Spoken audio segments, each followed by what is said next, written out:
Waves Cobalt Saphira. Now, this is actually a new plugin by Waves, and it's going to be part of a series, the Cobalt series, excuse me.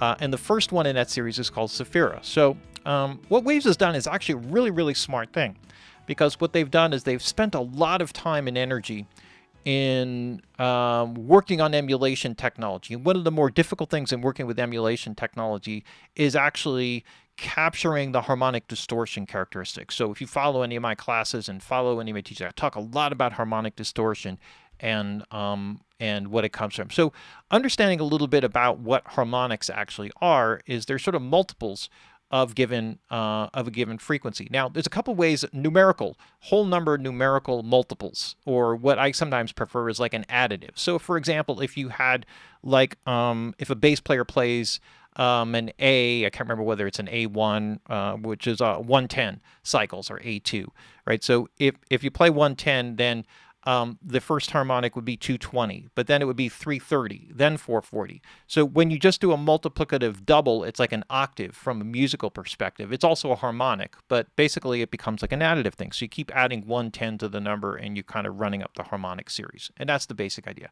Now, there's some weird things with the numbers when you work on it. So, and without getting into the math or why, or, getting into the whole basic thing, like if you think of the fundamental as basically harmonic number one, that would be, your starting place. So the first harmonic right up above that would actually be an even harmonic, and then it would go to odd, then it would go to even, then it would go to odd, and it would kind of go back and forth as you're going up the line. So what you'll see in some of the display information that's shown here, you'll see some basic stuff about it. So let me just kind of zoom in here a little bit, and then let's take a close look at the plugin and kind of get an idea of what they've done. So they've included a number of things from all of their emulation technologies. What you have is an even harmonics and odd harmonics. Even harmonics giving you a bit more of an edgy kind of sound.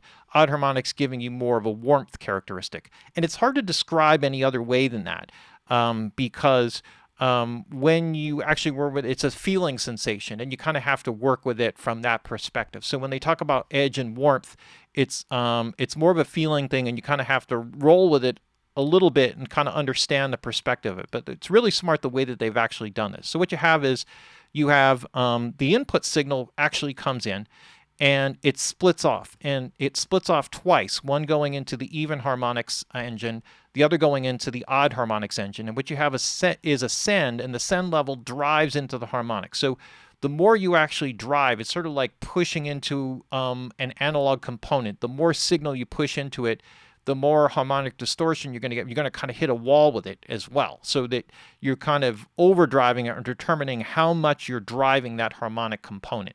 So all analog components, to varying degrees, create forms of harmonic distortion.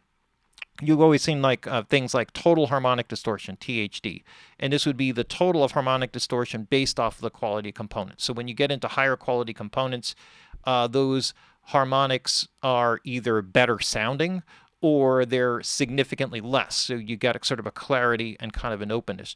But there's a character to this which still drives people back to analog sound and analog plug-in emulations and things like that, and back to analog equipment, because there is something, a characteristic that's pleasing that we're used to. And that's kind of part of what this plugin kind of brings in. So we have these two things, two sends. So the signal comes in, it splits. One goes into here, you have a send, you drive it for a certain amount, and then you bring the amount of that, or you swing how much of that you want mixed in with the signal. And that's basically what works here. And then you have the odd harmonics, which is the warmth. You drive that however much you want, and then you have a return level that you mix in. So the signal splits. Now you have a dry signal feeding across. You have an odd harmonics that gets mixed in. You have an even harmonics that gets mixed in. And then you also have an engine here, which is the tape engine. So this is actually something which more or less emulates some of the nonlinear components of working with an analog tape, and in particular working with sort of a wow flutter type of characteristic. Analog tape exhibits many types of things. It exhibits a modulation distortion, which is the couple of factors that go into that. On the analog tape, the consistency of the number of magnetic oxide particles on any given part of the tape is never going to be even. So there's going to be kind of a level variation a fuzziness that's kind of mixed in. And then you also have the variations of the speed of the tape pulling through, and any variations due to very subtle thicknesses in the tape or inconsistencies in the motor mechanism. And that's more or less what you have kind of driving in here. So what we're doing is we're mixing in some of these components. Now, what I have is this on the mix bus. If you look at the documentation, they talk about this not so much in terms of its use on individual tracks, although you can use it that way, but it tends to work a little bit more effectively with more complex things, like on a whole mix or on a mix stem, where you might want to put it on like all of your drums and percussion, put it on all your instrumentation, put it on a vocal, with all the effects kind of feeding into it, or put it on a whole mix bus. And that's the way I'm going to demonstrate it here. So when we work with it, we have send and return levels. We can turn these sections on or off. So I'll kind of show you some different ways of working with it. And then you have harmonic modes. So you have harmonic modes A, B, through G, right? A through G. And as you go through them, the way that they kind of flag them is these are more natural. A, C, and D are more natural sounding. So you can see that there's a more consistent number of harmonics that kind of pass through. C has a little bit more of a punchy kind of aspect, only adding in first and second harmonics. And then as we're kind of going through here, then we have more gritty sounds. So you can't necessarily go by the way that these things go. They will actually change and gain as you kind of send and bring your returns in and out. So basically you can kind of work into different harmonic characteristics and kind of blend it accordingly. So before we get to this, what's even cooler about all this stuff, which makes it unique, is that the edge and warmth also has an EQ that you can add in. So as you kind of work through these individual presets, in addition to changing the actual number of harmonics and kind of what you're working with, you have the ability to shape that even more by playing with the equalization of the way that those harmonics are kind of blended back in. So this gives you a lot of control and variation over it. So this is something that's very unique. So you have a full 4-band EQ that you can kind of work with to kind of play with those aspects of it. And then we have a tape speed, which kind of adds some depth in. So this is actually a really cool mastering tool. I think one of the things, or a mix bus tool, because what it does is it helps you to bring depth into something. So you follow a lot of things. I talk a lot about depth and clarity and being able to kind of see into the mix or feel like not just like that all the sounds are balanced and the frequency and all that sort of stuff is even, but that you can kind of feel some three-dimensional aspect to the sound. Like it extends forward from the speakers and behind the speakers, and it's not just flat in front of them. And it's important that you listen from that perspective. And if you listen from that perspective, you're more likely going to be able to hear exactly what this is doing, because it can be subtle. And so I'm going to make it maybe not so subtle, just so you can kind of hear a little bit of what's going on. So we'll start with an A harmonic setting, and I'm just going to kind of push a little bit of the edge harmonics and kind of show you one way to kind of deal with it. So maybe we'll start by mixing and just having a little bit of audio kicking in here.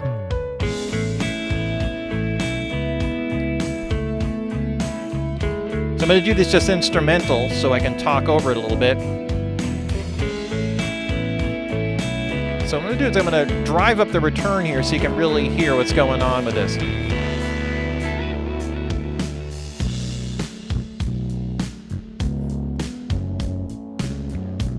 And as I step through,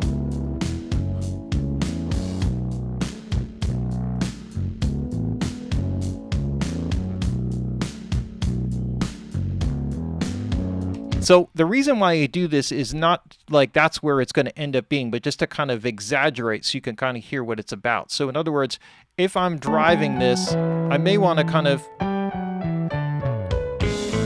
bring up the return so I can exaggerate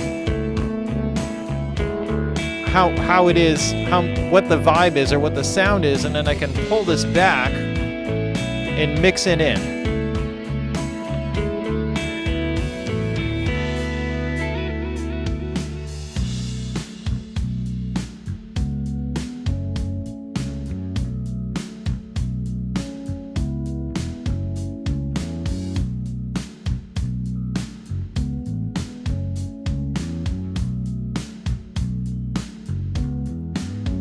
So when I mix it in that way, you know, like it has like just a very subtle kind of presence that it's adding into it, which is kind of cool.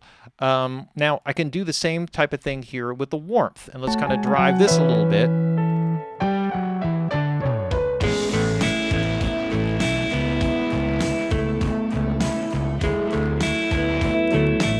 So I want to see how much I want to drive it here.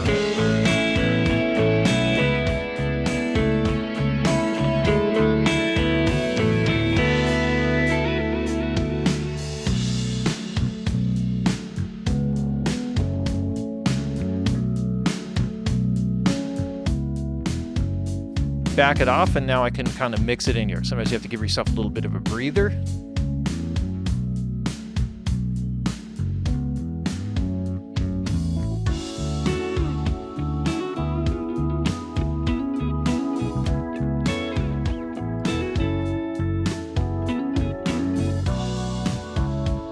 So notice the way that focus on the way that it images the low end.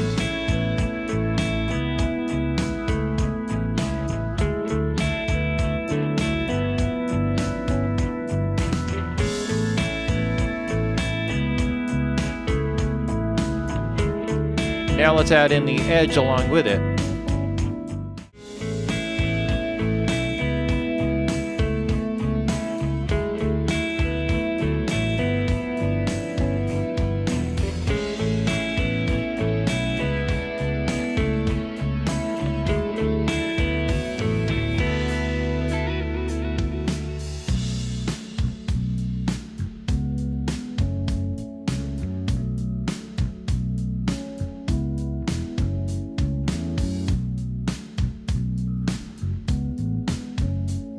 So we can see how just this on its own kind of brings in a little bit of depth. Actually, what I'm going to do here is I'm going to kind of kick right in, move this over here just to a section where we can hear this a little bit more clearly. So kind of swing this over here by the plugin so I can kind of move from section to section. So there's one other aspect that I want to kind of bring in here, and this is the tape emulation. And I'll kind of go through a couple of different things and show you how you can kind of work this. So if you follow the kind of processing here is push it so that you can get a feel for how you're actually driving it. So the more that you sort of drive this end, think of it as like you're sort of hitting a wall, almost more like a compressor.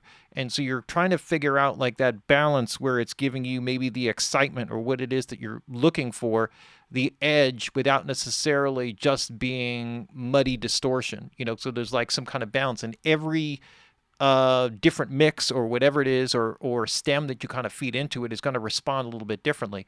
And then, you know, maybe you max out the return, but so when you pull it out and kind of blend it back in, give yourself a second, because sometimes you get your ears get used to hearing it a certain way. You might have a tendency to over push it. So get, you know, sort of settle yourself back in and then blend it back in. And then as you mix it in, sometimes you could just do it blind, like close your eyes and kind of mix it in until you get the right feel or the right vibe to it. And the differences or the things that you hear are not so much that it's shifting tonal character, which you can get a little bit of that, which you actually can, you know, if you start to really push it, you can start to drive more of those sorts of things. But a feeling or a sensation of depth, presence, more three-dimensional character. And this is kind of, I think, where the tape kind of shines a little bit most effectively. So like with all the others here, if I drive this all the way up,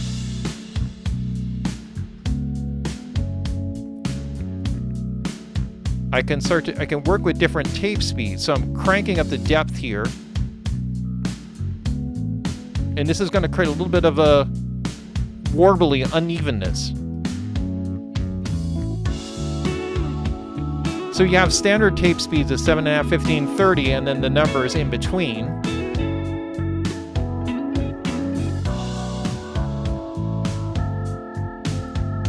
So you really hear it there on that keyboard.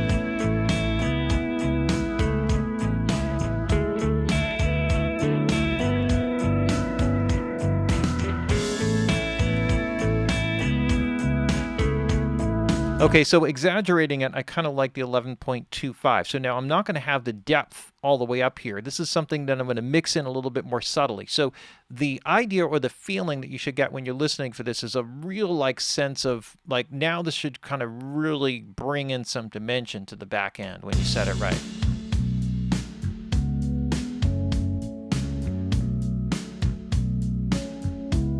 Like you can really feel like as soon as I got to right there, like it started to open up.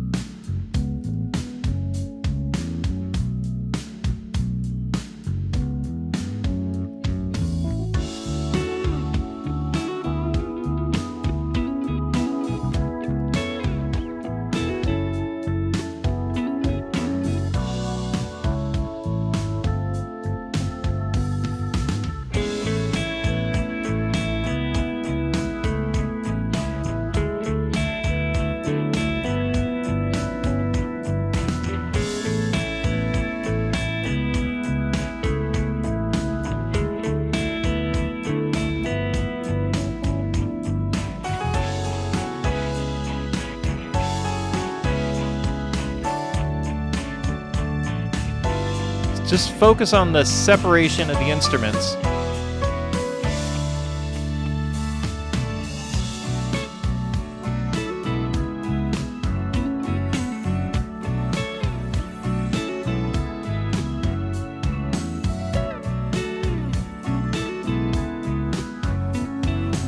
And now I can kind of mix in some of the different elements. So with this, like we've only got into the very basics of it, because as you start to kind of push through, like, so with all of this set up, I have just a simple, harmonic mode 1, and I just kind of, or A, and I kind of started off with that. I was going to toggle through a couple of the others just so you can kind of hear like some of this, because you can, you have to play with it a little bit, kind of work within certain things and see if it's giving you the characteristic that you want. If you want to compare it, then let's just kind of copy this over to the B setting, which is really great. And now let's just kind of work through a couple other options.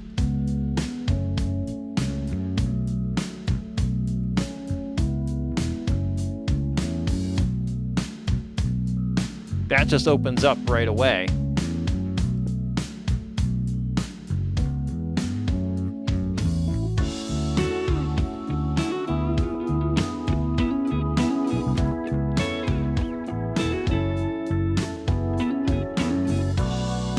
So as you start to bring in more of the other harmonics, the upper harmonics, you can hear how this kind of starts to open up and affect more of the top end. Now, if that is a little bit too much and you want to kind of go somewhere in between, we could take sort of the edge harmonics here and kind of drive this a little bit more. Like actually there's a filter here on the top end. So maybe what I'll do is I'll just kind of shelve it and kind of pull it back. Or maybe kind of pull this filter down a little bit here. Oh, it's actually, I'm sorry, that's a bell filter here. So I can also do, let me do it this way. Let me go to like a high pass here and kind of warm it up from that perspective.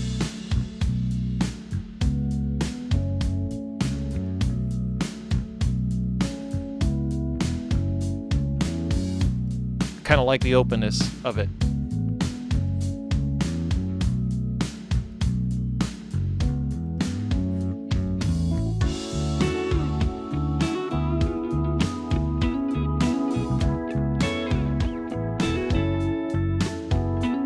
And I could do the same with the warmth or the odd harmonics, where I can kind of balance that out or kind of open that up and treat that individually. So you can see how this gets into like a whole other thing.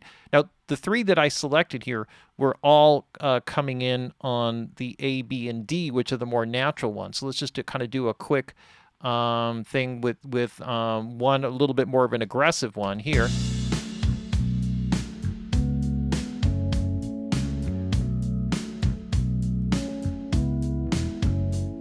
So that's where we were with A.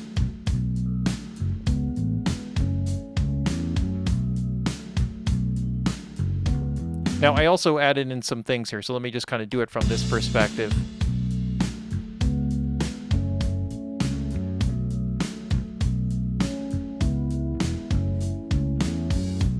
So there, you're probably going to, if you're going to start with that, you're probably going to want to push or drive some of these things a little bit more. So that may not be the perfect example. Let's go to some of the grittier, dirtier ones.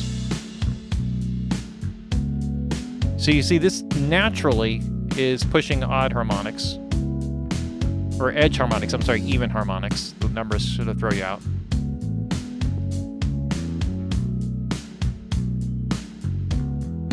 It's definitely more aggressive.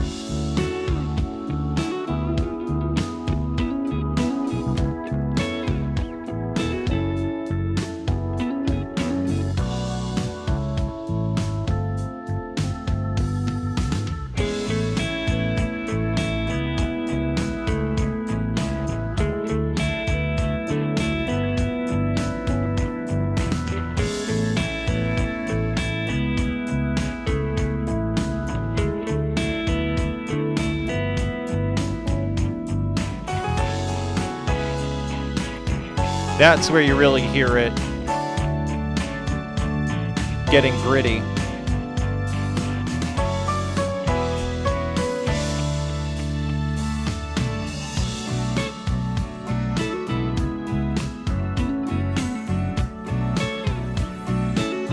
So you can see here, just like, when you start to really dig into all the possibilities with the equalization and then the different characteristics, you can kind of leave yourself with a lot of options, and you'll kind of find that maybe you gravitate towards certain things. Like maybe if you're going to something a little more alternative and heavier, as opposed to a little bit more slick and clean, along the lines of this mix, you can drive it more with E, F, and G or C, or go with a little bit more of a cleaner sound. And then every mix is going to need something different. So maybe if A is kind of giving you an overall warmer kind of characteristic, then maybe you start off with that on something that is maybe a little bit thinner and digital, and you're kind of trying to bring in more body or warmth. But what it does is it gives you a lot of tonal coloration or variations. This is a really powerful mastering tool when you kind of get right down to it, or a mix bus tool, because you can really shape in a very musical way some of the tonal and depth characteristics of the mix, which is always, on a track-by-track basis, is a difficult thing to achieve. And so that's what separates, people who are really, really good at mixing from people who just make good mixes, from people who are really great at it, is being able to capture that depth. Same with mastering engineers. Mastering engineers are the people that can really create openness and depth and make the music sort of escape the speakers or the headphones. That's the basic idea. Anyway, a really cool one. I really dig this one. It takes a little bit of kind of going through some steps to get used to it, but I think if you kind of really push some of the elements so that you really hear and feel what it's doing first, and then kind of swing it in, you'll start to get the hang of it. And really very powerful, useful tool for shaping a mix or a master. All right, there you have it. That's the Cobalt Saphira by Waves. So Saphira is the first in a line of Cobalt plugins, and look forward to seeing the new ones that'll be coming up and following hopefully soon.